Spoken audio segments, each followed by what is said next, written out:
The room smelled of citrus disinfectant and fading lies.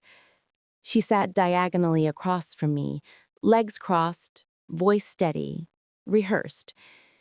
He's boring, predictable. Honestly, I only married him because everyone else was taken.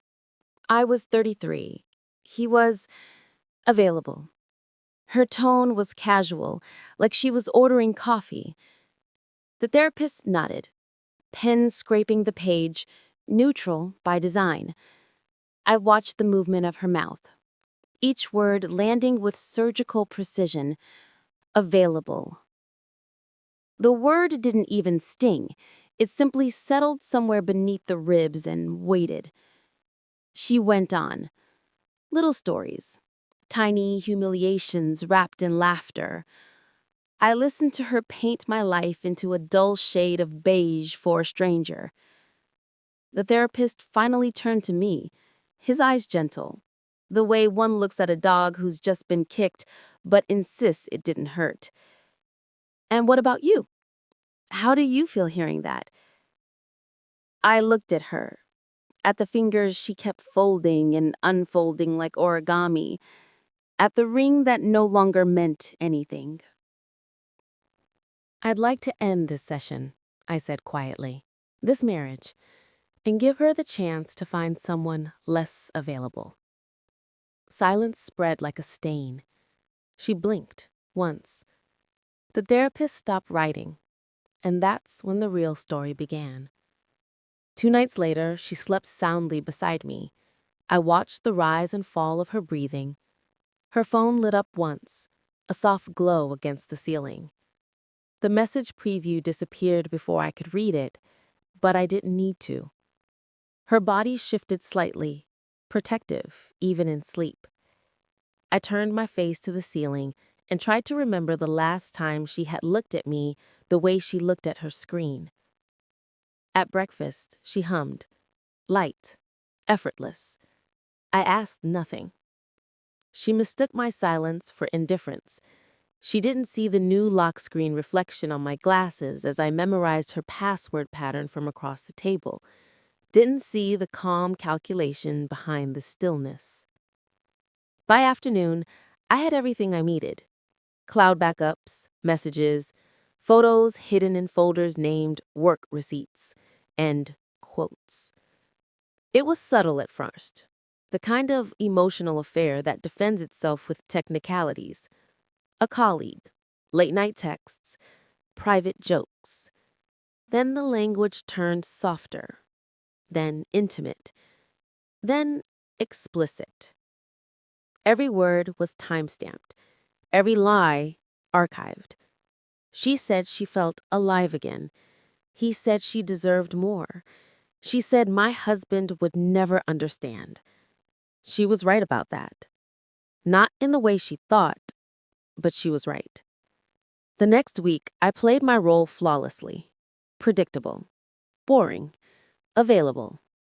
Routine is the perfect camouflage. People only notice chaos. They never see the man standing still in the center of it all. I bought flowers, asked about her day, kissed her forehead goodnight. She believed my silence was surrender, but silence is a weapon. You just have to know when to pull the trigger. I began collecting details, quietly. Photos, call logs, hotel receipts I found in her deleted mail. Patterns formed, dates aligned. Every Thursday, 6:45 p.m., yoga. I followed once. Parked 2 blocks away, saw her car outside the business hotel with the mirrored windows. Saw him arrive 10 minutes later, his hand brushing hers in the lobby. I didn't follow them inside. I didn't need to. When she came home later that night, she smelled faintly of new soap, not sweat. Her story flowed smoothly, too smoothly. She touched my shoulder, light and casual, the same way a pickpocket distracts before taking something important. I let her. I wanted to remember how it felt, the last contact before extinction. The next morning, I ordered a DNA test. Not because I doubted our child, but because once a lie takes root, it poisons everything it touches. Waiting for the results was the longest performance of my life. Smiling, working, sleeping beside her, pretending I already knew the ending. The envelope arrived on a Wednesday.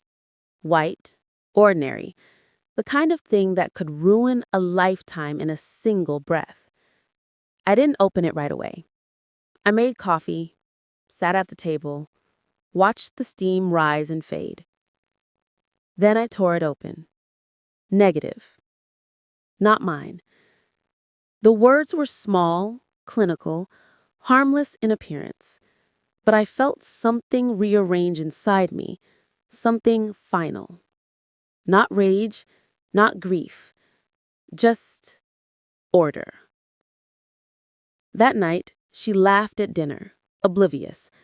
Her phone buzzed again. She smiled at it like a reflex. "Who's that?" I asked softly. She froze.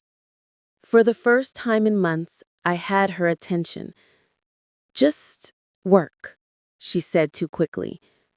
I slid the envelope across the table. Her hands hesitated before touching it. Her eyes darted between mine and the paper. "What is this?" "Truth," I said.